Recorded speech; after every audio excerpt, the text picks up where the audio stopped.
Lockdown की मार झेल रहे प्रवासी के घर लौटने पर प्रशासन के द्वारा उन्हें हर सुविधा दी जा रही है। इसी कड़ी में अल्मोड़ा में ग्राम प्रधानों के द्वारा बजट की कमी को पूरी करने की मांग उठाई जा रही है। क्वारंटाइन सेंटर में प्रवासियों की ओर बेहतर व्यवस्था के लिए जिला प्रशासन ने सभी ग्राम स्वच्छता समितियों को 5-5 हजार रुपए देने की बात कही है। साथ ही साथ होम क्वारंटीन की 14 दिनों की सीमा को कम कर उसे 7 दिनों तक कर दिया गया है।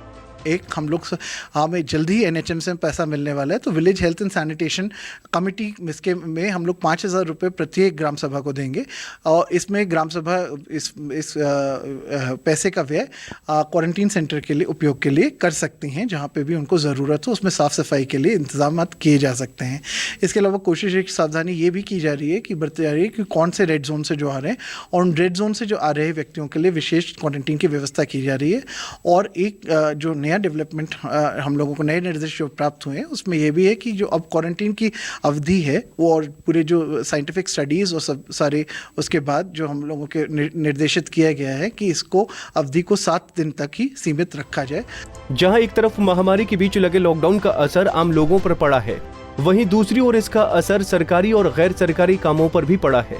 इसी कड़ी में अल्मोड़ा की 2 बड़ी जन कल्याणकारी पेयजल योजना इससे काफी प्रभावित हुई है। दरअसल लॉकडाउन के चलते करोड़ की लागत से शुरू हुआ पेयजल योजना का काम पूरी तरह से बंद हो गया है, जिस वजह से लोगों को पानी की समस्याओं का सामना करना पड़ रहा है। थोड़ा हेतु इस शाखा द्वारा 2 योजनाएं बनाई गई थी। एक योजना तो 2546 लाख रुपए की थी, जिसमें विगत वर्ष धनाबंटन हुआ है, लेकिन ये लॉकडाउन का असर उस पर ये पड़ा कि उसका हमारा टेंडर फाइनल नहीं हो पाया है। टेंडर फाइनल उसका हो जाए तो हम उस पर कार्य प्रारंभ करें।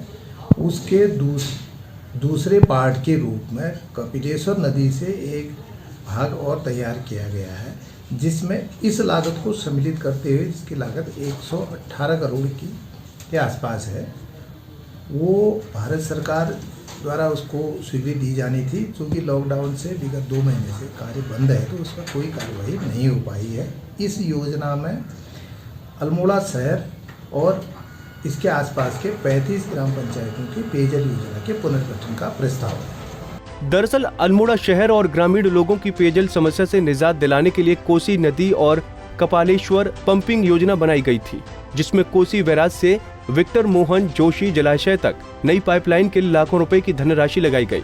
लेकिन लॉकडाउन के चलते भारत सरकार से स्वीकृति नहीं मिल पाई। फिलहाल इस योजना का काम बीच में ही अटका हुआ है और जल्द से जल्द इसको शुरू करवाने के प्रयास किए जा रहे हैं। पंजाब केसरी टीवी के लिए अल्मोड़ा से निर्मल की रिपोर्ट।